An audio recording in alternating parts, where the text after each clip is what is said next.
Hello! Magandang gabi sa inyo lahat. So, ang dami nag-request sa akin ito, yung bato ng aswang daw sa Rated Corina. Tingnan nga natin to, mga kababayan ko. Ayusin natin ang screen natin. Sa mga bago pa lang pong nanonood sa akin, baka isipin nyo, bakit ganyan na screen mo, hindi mo i-full screen? 'Di ba? May video po ako na nag-explain ito. Basically, gusto ko lang pong pumasok sa tinatawag na fair use. Kaya ako ginagawa to. Kasi ika-copyright po ako ng ABS-CBN. Oh, dahil ika-copyright ka, ibig sabihin illegal lang ginagawa mo pag nanakaw ng video. Hindi. Kaya ako ika-copyright, ang gagawin ng ABS-CBN o GMA, yung revenue nitong video na to sa kanila mapupunta. 'Di ba? So, humanap lang ako ng way para hindi nila ma-detect at makuha yung revenue ng video na gagawin ko. Anyway, ito no, ang video na to ay galing sa Rated Corina. Ang title ay Bato ng Aswang. Isang pinaniniwalaang nilalang ng dilim na nagaanyong hayop at kumakain pa daw ng tao. Ang tawag daw dyan sa paniniwalang bayan ay aswang. Si Cora, ang self-confessed aswang daw ng Cavite, ang magkukwento ng tunay na ganitong nilalang sa ating mundo. Ang kanyang nakakatakot na pagkatao nagmula raw sa pagkakalunok niya ng isang bato. Totoo ba ang kwento ni Cora? Pwede bang maging halimaw ang isang ordinaryong tao dahil sa bato ng aswang?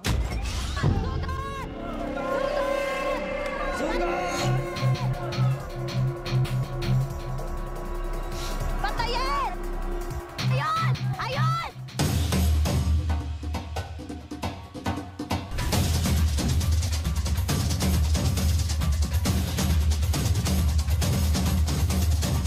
Gutom tuloy ako. Uso pa ba yan sa mga probinsya, yung pag may piyesta, yung maghandaan na ganyan? Uso pa ba yan? 'Di ba? Dito sa Maynila, no? Pag nagpiesta, hindi naman yung pakakainin mo pa yung... sa Tondo yata nangyayari pa rin yan. Tama ba ako? Yung makikikain yung mga kapitbahay mo sa inyo. Pero, most of the time, hindi na ginagawa yan, no? Sa hirap ng buhay. Pero sa probinsya yata, nangyayari pa rin yan.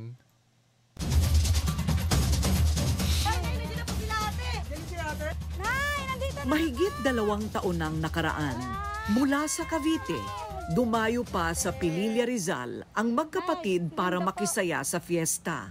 Itago na lang natin sila sa pangalang Cora at Linda. Si Alice, kaibigan at kasamahan ni Linda sa trabaho, ang nag-imbita sa kanila. Oo nga lang. Tagay tayo dyan. Tagay. Ano ba yan? Nando, ano ba? Pasensya na po. Pasensya na po kayo. Sensya na po. Pasensya ka na. Pasensya na po talaga, ha? Halika na nga.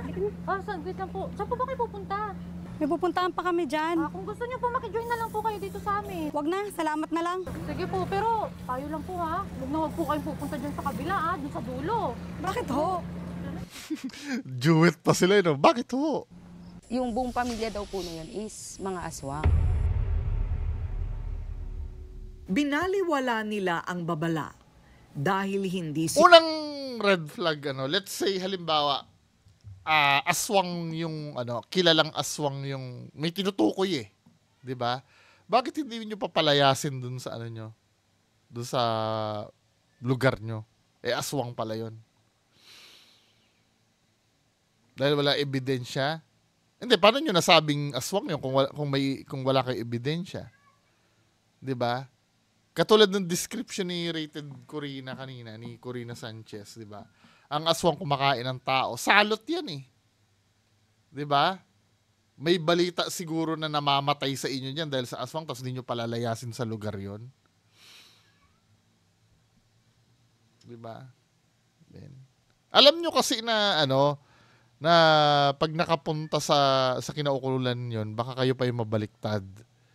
Pero isusugal nyo yung, lalo na may mga anak kayo dyan, na may nakatirang aswang na malapit sa inyo? Sila naniniwala sa aswang at gusto nilang i-enjoy ang fiesta.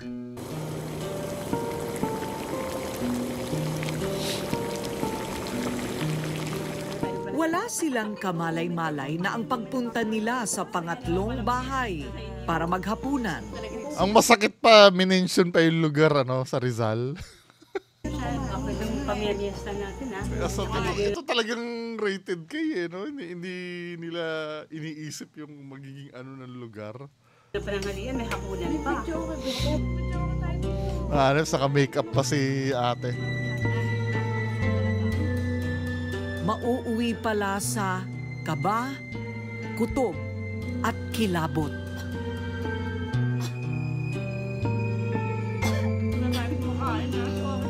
Wait. I-rewind ko lang ng konti, ha? I-rewind ko lang ng konti. May gusto lang akong ipunto dito. May pupuntahan pa kami dyan. Kung gusto niyo po, makijoin na lang po kayo dito sa amin. Wag na, salamat na lang. Sige po, pero tayo lang po ha. Huwag po kayong pupunta dyan sa kabila ha, dun sa dulo. Bakit ho? Yung buong pamilya daw po na yan is mga aswang. Binaliwala nila ang babala dahil hindi sila naniniwala sa aswang at gusto nilang i-enjoy ang fiesta.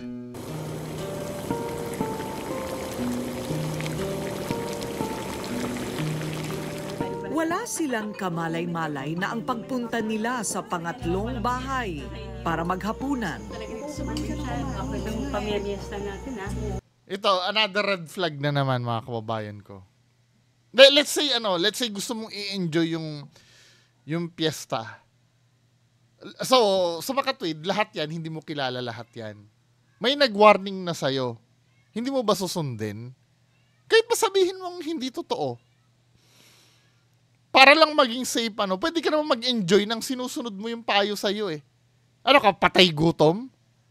Na lahat ay kakainan mo? Siguro kung patay gutom ka. Pero kung halimbawa, dayo ka dyan, at napagsabihan ka, siguro consider mo yun eh. Ang weirdo naman na sinabihan na kayo na wag umano dyan, tapos ang katwiran nyo, gusto nyong i-enjoy. What do you mean i-enjoy? Kumain ng kumain? Na dun pa talaga kayo, naisipan nyo pa talaga maghapunan doon sa may pinagsabihan kayo na wag pumunta.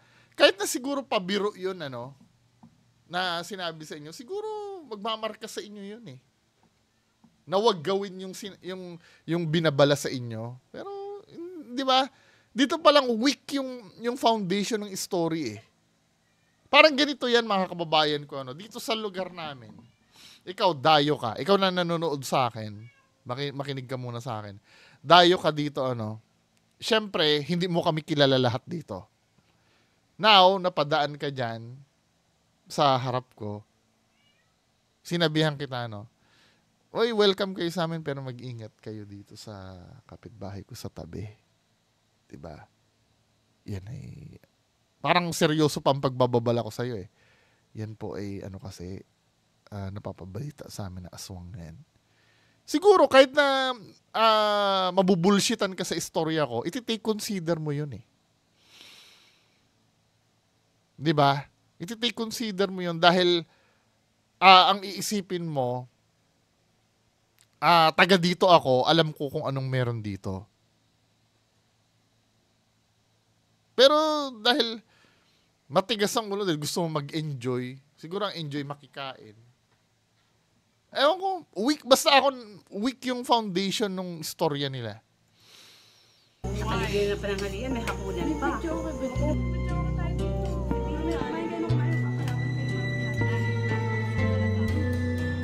Mauuwi pala sa kaba, kutob at kilabot. Kulit nung ngiti eh. Hindi, nakukuha niyo ibig ko sabihin. Kung ano pa yung ipagbabawal doon sa lugar, yung pa yung gagawin nyo. Di ba? Nakaka-bullshit.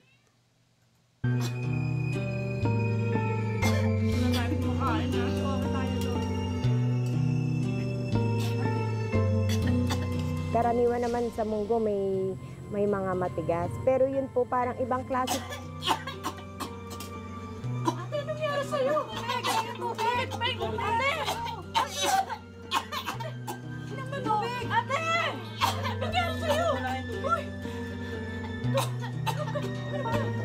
Nung iluluwa ko siya, dumire-diretso siya nagkusa siyang pumasok sa lalamunan ko. Ayos ah. Pag uwi namin ng bahay, naligo siya agad kasi pakiramdam niya, ang init-init daw. Tapos nung natutulog na kami, pabaling-baling siya sa may higaan. Hindi ko naman pinansin yun kasi akala ko pagod lang at saka sa sobrang kabusugan. Mula noon, nagsimula ng makaramdam ng kakaiba sa kanyang katawan si Cora. Parati siyang nauuhaw. Naghahanap ako ng Baka diabetic ka, ate. sa hating gabi. Para siyang naglalaway. Yung parang takam na takam siya kahit anong kainin niya, parang hindi pa rin siya nabubusog. Parang may hinahanap siyang pagkain. Ayaw matulog ang gabi ni Cora. Narinig ko na lang na may kumakalos ko sa bahay. Akala ko pinasok kami ng magnanakaw. Paglabas ko ng bahay, nakita ko yung kapatid ko na hindi siya mapakali. Tinanong ko siya, sabi ko, bakit ayaw mo pang matulog? Wait. Di ba kasama mo yan na kumain doon? Bakit ikaw hindi na nagkaroon ng pagkaaswang na power? Yung kapatid mo lang. Parehas kayo na nandun. Nakita ko siya lumabas ng bahay. Paglabas niya ng bahay namin, inantay ko siyang bumalik. Ang tagal niyang bumalik. Pagbalik niya ng 4 a.m., nagulat ako, yung itsura niya iba na. Yung damit niya halos punit-punit na. Ate! Ano nangyari sa'yo? Sabi niya, bakit? Anong nangyari sa akin? Sabi ko, ba't ganyan ang itsura mo? Sabi niya, ha? Kinabukasan, normal naman daw ang kinikilos ni Ate Cora. Sa umaga, nag-aalmusal po ako ng kape at saka sa tanghalian. Ganon din lang po. Ordinaryong pagkain lang. Gaya ng isda. Salamat po. Pero kapag nakakakita siya ng buntis, Laki na ng tiyan mo ah. Pwede pa hawak. Pag kami nakikita po akong mga buntis, parang ang bango-bango po kasi. Ang lakas sumipa. Lalaki yan. Grabe naman. Weirdo na, no? Random na buntis. Pwedeng pahipo.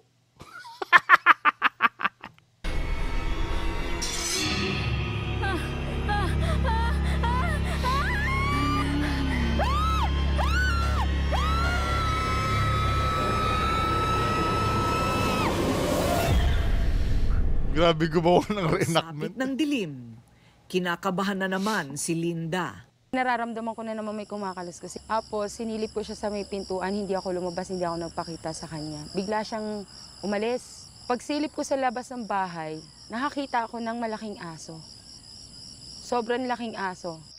Kinilabutan Siyempre, sa technology natin, hindi mo lang ba na video yon? Di ba? Minsan ito, no, nasabi ko na ito once sa mga videos na ganito, yung pagka kinikwento, cool na cool yung nangyayari, no? Pag sa kwento, yung sobrang cool na mga nangyari, pero never na-capture sa video. No? May mga kwento na ganyan. Minsan nga, yung accounts na yung mga tipong sa pelikula mo lang maririnig. Pero hindi nakaka-capture sa video. Sa kwento lang siya maganda.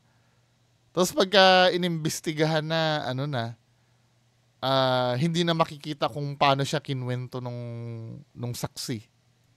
din ng kanilang kapitbahay na nakakita rin daw ng malaking asong itim.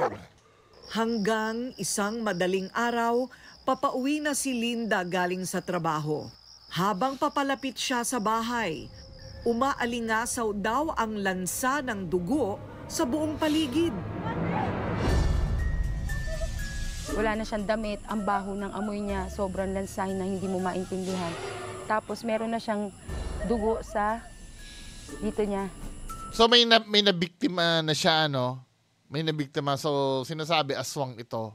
At yung nakahawa sa kanya aswang. Ito yung sinasabi ko, bakit wala pa nababalita na nabiktima ng aswang? Or kahit na sabihin mong kahit na sabihin mong hindi aswang yung nakabiktima, I'm sure magiging unusual yon pagka halimbawa may nakitang patay dyan na wakwak ang tiyan or may sakmal sa leeg o kahit mga mga alagang hayop. Di ba dapat may napapabalita ng ganun men eh. Kasi ibig sabihin marami ang aswang na yun, nahawa lang siya sa pagiging aswang eh. Malamang yung pinuntahan nila do sa Pililla Rizal daw, di ba? Yung sino mga taga doon? May accounts ba doon sa inyo? Hindi, sa baka meron nang ma-feature natin dito yung kahit mga hayop man lang na kinain ng laman loob o kahit mga buntis na inaaswang, dapat may mga accounts na ganyan men eh. 'Di ba? Hindi ang nangyayari kasi dito mga kwento lang ng yung konektado sa pagiging aswang pero yung sa side ng mga victims wala. 'Di ba? Kahit nga inuulit ko, it doesn't have to be na ipagkalat nilang aswang yun ng biktima sa kanila. Kahit man lang mabalita man lang nga na may patay diyan na pare-parehas ang itsura, na buka lagi ang tiyan, 'di ba? Or parang kinain ng hayop. Wala eh.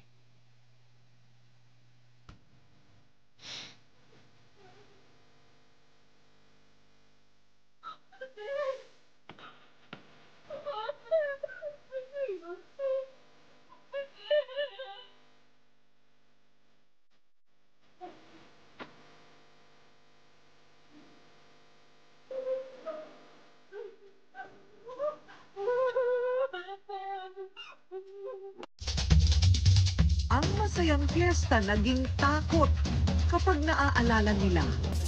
Hindi matanggal sa isip nila ang dalawang mag-asawang matanda kung saan inalok silang kumain. Medyo nawirduhan po ako kasi doon lang din po ako nakakita ng handaan na may munggo. Naisip Anong connection ng munggo sa pagiging ko na sabi ko baka nung kumain kami ng ate ko doon sa... At yung ate mo lang talaga yung sa'yo hindi tumalab. Listahan, baka totoo nga po yung sinabi nung isang kapitbahay doon na huwag kaming magpunta ron kasi yung buong pamilya nila doon is may lahing aswang. Kinakabahan, natatakot, nalulungkot, bakit nangyari sa amin yun? Na fiestahan lang yung pinuntahan namin. Doon mo pares kayong kumain doon, yung ate mo lang naging aswang. Pag uwi namin ng bahay, ganun na yung nangyari. At ang nakapangingilabot nang makita ni Linda ang duguan at putol na braso ng sanggol sa bakuran ng kanilang bahay. Asa na yung picture niyan? Ipinaalam ba sa barangay yan?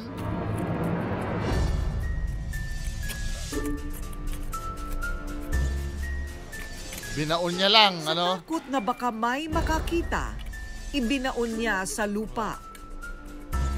Bakit ka matatakot na may makakita? I-report mo sa barangay, kamay ng bata yan eh.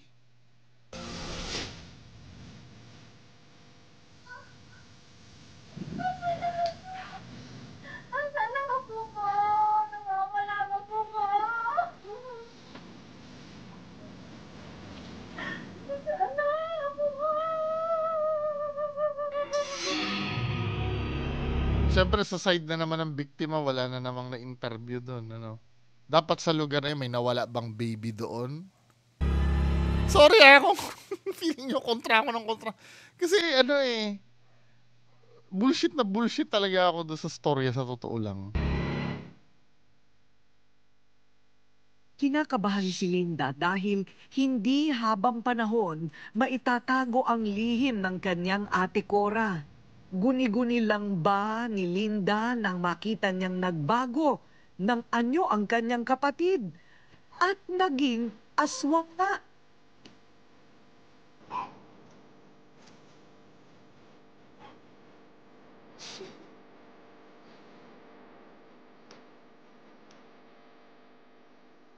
Hindi ko na po kasi alam kung ano na nangyayari pagdating ng gabi. Forward natin Life. Ano ni Corina Sanchez yan eh. Moisture soap. Mawalan ako ng trabaho, na yun lang yung kinukuhanan namin ng Ano? Baka mamaya, Rojas, and I chose this soap with integrity. Skin Pro. natatakot ako. Baka mamaya, ako na yung atakihin niya. Baka mamaya layuan kami ng mga kapitbahay. Pulaan kami ng mga tao. Mawalan ako ng trabaho, na yun lang yung kinukuhanan namin ng pinansyal na pangangailangan. Pagkain. Pinipigilan na raw noon ni Cora ang Feeling ko baka may sakit sa ano yung ate niya. sarili na lumabas ng bahay kahit 10 oras ng gabi. Ang ipinagtataka naman ni Linda, parang hindi pinapakinggan ng langit ang kanyang dasal. Yun din po yung tinatanong ko, bakit nga po sa kapatid ko pa nangyari yung ganun? Hindi naman po kami nakakalimot tumawag sa kanya. Nagsisimba naman po kami nung panahong okay pa, nang wala pa tayong pandemic. Linggo-linggo po kami nagsisimba. Pero bakit dahil lang doon sa pagpunta namin, sa isang fiestahan, sa pagsama namin, nangyari po yung ganito. Ulila ng lubos ang Pinagsabihan na kasi kayo na wag kumain dun eh. Tapos isisisi mo sa Diyos. kapatid na Cora at Linda. Karaniwan lang ang buhay nila. Sa factory nagtatrabaho si Linda. Kung minsan, naiimbitahan si Cora para magluto sa mga okasyon. Tanggap na ni Cora ang tumandang dalaga. Matagal namang hiwalay sa asawa si Linda. Sa kanilang magkapatid lamang umiikot ang mundo. Ayoko po kasi na isipin niya na natatakot ako sa kanya. Ayoko pong isipin na lalayuan ko siya. Ayokong isipin na iiwan ko siya. Kung hanggat maaari, hanggat kakayanin ko, na intindihin kung ano yung nangyayari sa kanya, iintindihin ko at uunawain ko para lang sa kapatid ko. Dahil mahal ko siya. Pero ang higit na kinatatakutan ni Linda,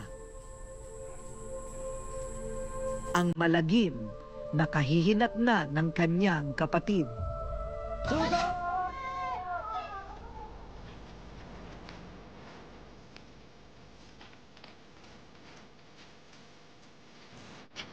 Corazon! Corazon! Lumabas ka dyan!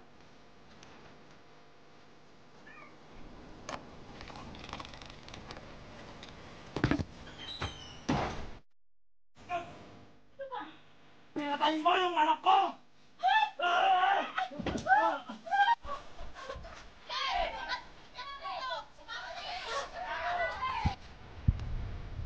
Pelikula ang ano nito eh.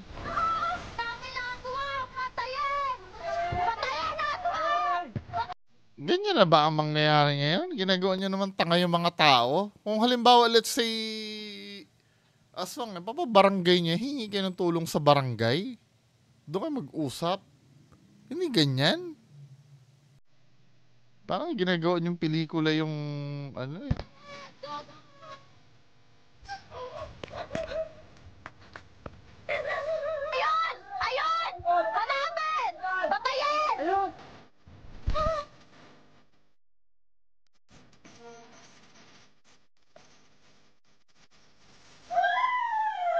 Nang magising sa malagim na panaginip, kailangan niyang maging matatag at kontrahin ang misteryong bumabalot sa kanyang katauhan.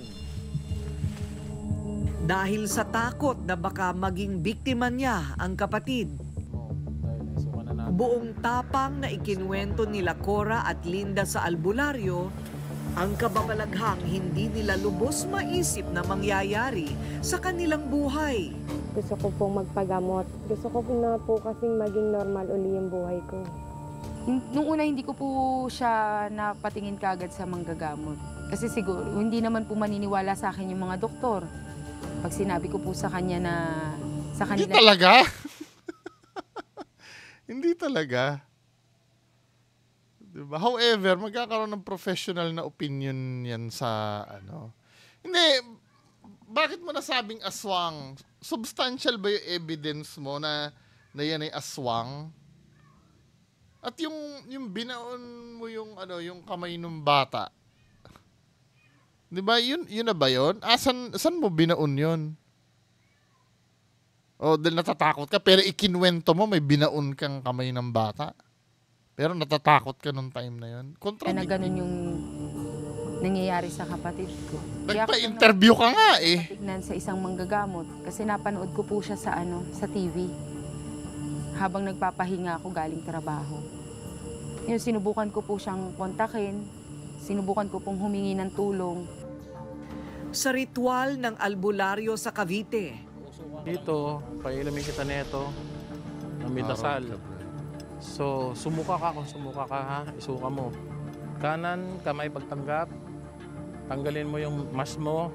Humingi ka muna ng tawad sa pong may kapal na lumikha ng langit at lupa o ang Diyos Ama. Kung hindi mo alam yung mga nagawa mong kasalanan nung aktong gabi. Ano ba si Kuya? Ka. Pare ba to? May authority ba to na magganyan? Sige, dito. iniluwa ni Cora ang sinasabing bato ng aswang. Ito'y may guhit na parang hawig sa tiyan ng isang Bullshit to, man.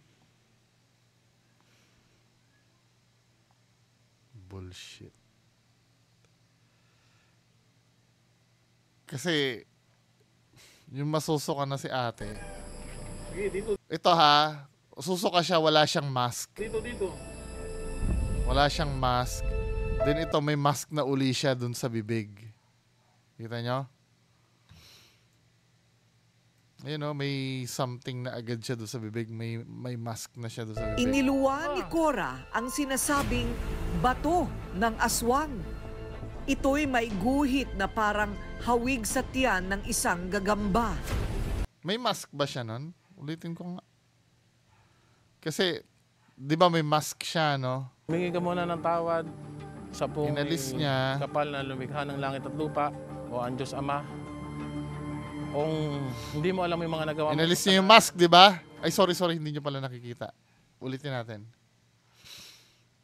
Nung aktong kung kapal na lumikha ng langit at lupa o ang Diyos Ama. Ulitin na. Tap So, ito, may mask si ate. mo yung mask mo. Humingi ka muna ng tawad. Tinanggal niya yung mask niya. Sa may kapal na lumikha ng langit at lupa o ang Diyos Ama.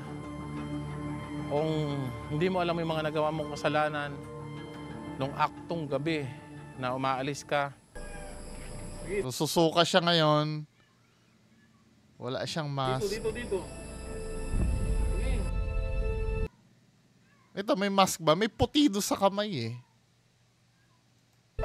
Iniluwa ni Cora ang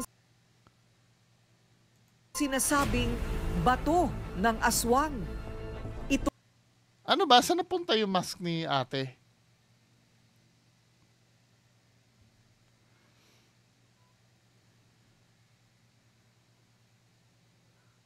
Sorry, nabubullshitan ako.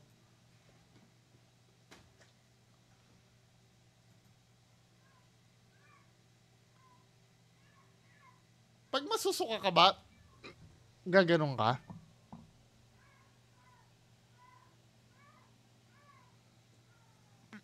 Di ba si Ma'am Ana de la Cruz, hahabol na lang dapat yung kamay mo eh. Anyway, granting ano, siguro nagiging sobrang skeptic na lang talaga ako. Nung aktong gabi na umaalis ka.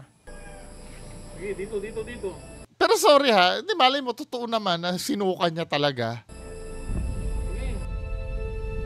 Iniluwa ni Cora ang sinasabing bato ng aswang. Sorry, nabubullshit ako. talaga. Hindi kayo, no, maniwala kayo kung gusto nyo maniwalaan.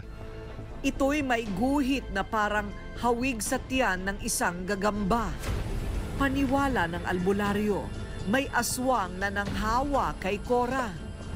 At hinalo sa pagkain niya ang munggo, isang mutya o bato. Kaya siya naging aswang. Itong bato hindi to pwedeng basta-basta lang itapon o ano, kailangan to ibabaon. Kasi pag na ano to, pag napabayaan, baka mamaya kusa tong pumasok sa bibig ng tao. Kasi naman uli ang paghahawahan nito. So dapat dito, kailangan ibaon to para hindi na makapanghawa o makaperwisyo pa ng iba. Ibang tao kasi nagkukusa to eh. Kaya pag nasa lupa na to, ang sumpa nito mawawala ng bisa nito. So ilalagay ka na sa lupa, hindi na siya makapanghawa pa kahit kailanman. Totoo bang may aswang? Normal na tao sa araw. Bubullshitan ako. Nag-iiba ng anyo pagkagat ng dilim. Di ba, modern age na eh. Hindi man lang na-videohan. Sorry hindi masyadong nagpa-process yung utak ko ng 100% ngayon dahil drain na drain pa rin ako. Ang aswang ay pinaniniwalaang kumakain ng laman loob ng tao gaya. Yun na nga eh. Pero walang nababalita na ganyan eh. Palaging ang side na lang ng kwento sa side na lang ng aswang. Hindi ba sila pwede mag-conduct ng survey na may nakain na ba po ba dito or may napatay na ba dito sa lugar na kakaiba ang itsura ng pinapatay? Wala naman. Yan ang puso o atay.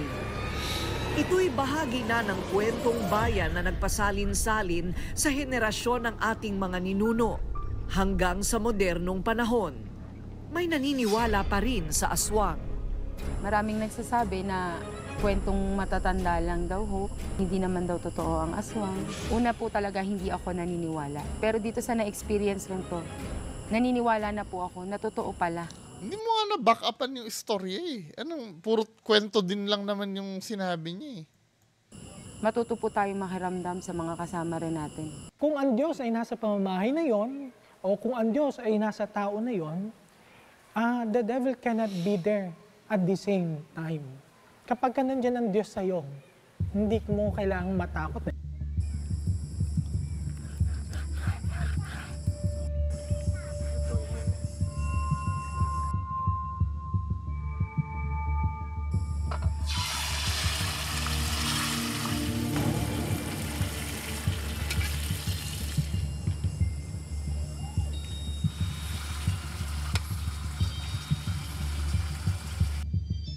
Mas lalong naging malapit sa isa't isa ang magkapatid na Cora Kailangan talagang atay yung kinakain eh. at No? Linda. Makalipas ang gabi ng lagim. Bullshit. Niwala kayo doon yung sinuka. Bleh. Tapos, bahala kayo, no? Freedom nyo pong maniwala. Ako hindi naniniwala. Pero freedom nyo, no? Okay lang yan. Na maniwala kayo. Maniwala kayo na maniwala. Yun lang po. Maraming salamat. Bye-bye.